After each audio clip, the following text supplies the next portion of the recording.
행복한 커플은 모두 비슷하지만 불행한 커플은 각각 다르다. 희원쌤의 연애상담소 지금 시작합니다.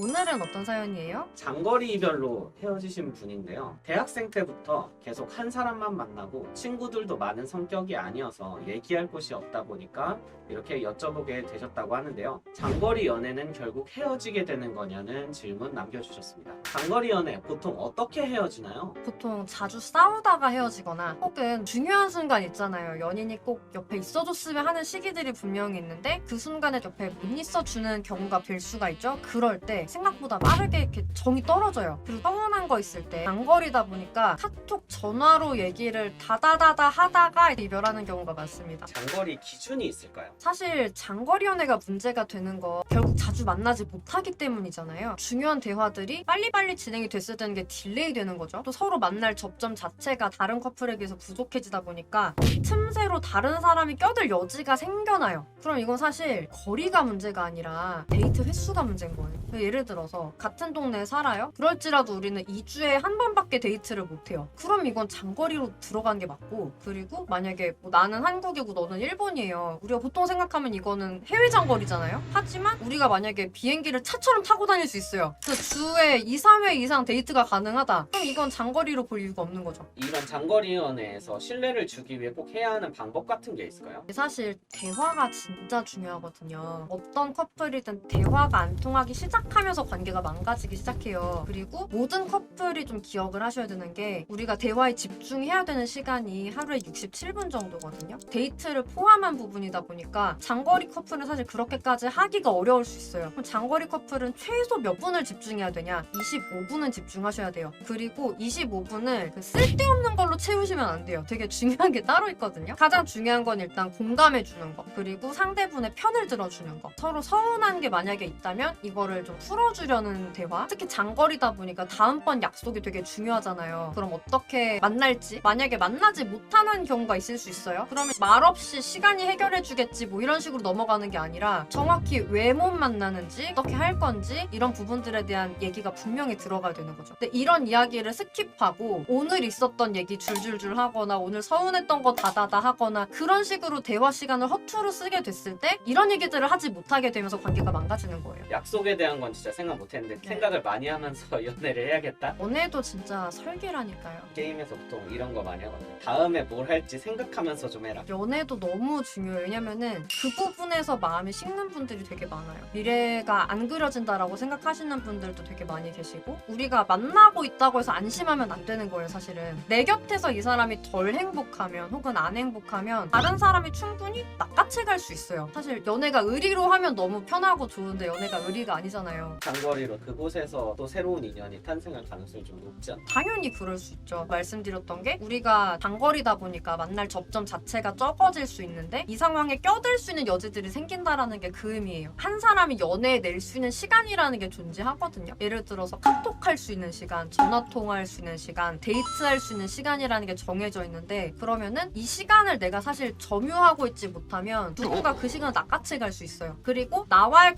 커뮤니케이션의 질과 양이 떨어지고 있을 때 이쪽의 질과 양이 높아지면 사람이 마음이 자연스럽게 이쪽으로 가요. 장거리에서 그래서 조심해야 되는 게 이렇게 되지 않도록 하는 거. 과연 나는 커뮤니케이션의 질과 양에 있어서 다른 사람에 비해서 우위로 생각하게끔 내가 하고 있는지 이걸 생각을 해봐야 돼요. 특히 이제 내가 사귀고 있는 사람이 되게 매력적인 사람이다. 그러면은 이제 되게 많은 분들이 그런 말 하잖아요. 아, 골키퍼 있다고 골이 안 들어가냐. 그런 생각으로 접근하는 분들도 분명히 존재하기 때문에 이 상대분이 나는 무조건 너가 좋아 이 생각을 하고 있으면 사실은 안전해요. 근데 아닐 수 있잖아요. 만약에 뭐 최근에 서운한 게 있었으면은 홧김에 얘랑 오늘은 밥을 먹을까? 이 생각 할 수도 있는 거고, 홧김에 먹었는데 얘랑 밥 먹으니까 훨씬 재밌어. 문제가 생기는 거죠. 그러면 장거리 연애로 헤어지신 분들이 아마 많을 텐데 그런 경우에는 다시 만나기가 좀 어려울까요? 그렇게들 많이 생각하시긴 하죠. 해외 장거리라고 해도 다시 만나게 만들어드리는 경우는 많아요. 가까이 살고 자주 볼 수 있지만 보기만 하면 싸우게 되는 사람이랑 어쩌다가 한 번 통화를 하더라도 진짜 안심이 되고 의지가 되는 사람, 어느 쪽에 더 가치가 있죠. 물론 여러분 먼데 의지도 안 된다? 그런 가치가 없어요. 그럼 버려지는 거예요. 하지만요 여러분, 만약에 멀다고 해도 그 사람 주변에서 절대 찾기가 어려운 진짜 꼭 필요한 사람이라는 인식을 지금이라도 심어줄 수 있으면 오히려 그 사람이 매달리더라고요. 만약에 다시 상대방이 매달려서 만나게 됐다면은 지금까지 똑같이 연애를 하면 되느냐라는 또 질문이 생기는데, 다시 만나서 해야 할 건 또 있나요? 자, 일단 다시 만나게 되면 무조건 해야 되는 거. 일단 나한테 기댈 수 있게 해야죠. 징징거리고 내가 그 사람한테 모든 걸 다 의존하고 막 떼쓰고 이렇게 하시면 안 되는 거고, 진짜 내가 누구보다 현명하고 항상 그 사람 편이 되어주고 진짜 맘 편하게 그 사람이 항상 좀 웃을 수 있도록 그렇게 해줄 수 있는 사람이 돼야죠. 그러면 마지막으로 장거리 연애 중일 때 힘들잖아요. 장거리 연애가요? 장거리 연애 힘들죠. 힘들죠. 마음이 안정되는 팁을 받아야 되는데 괜찮나요?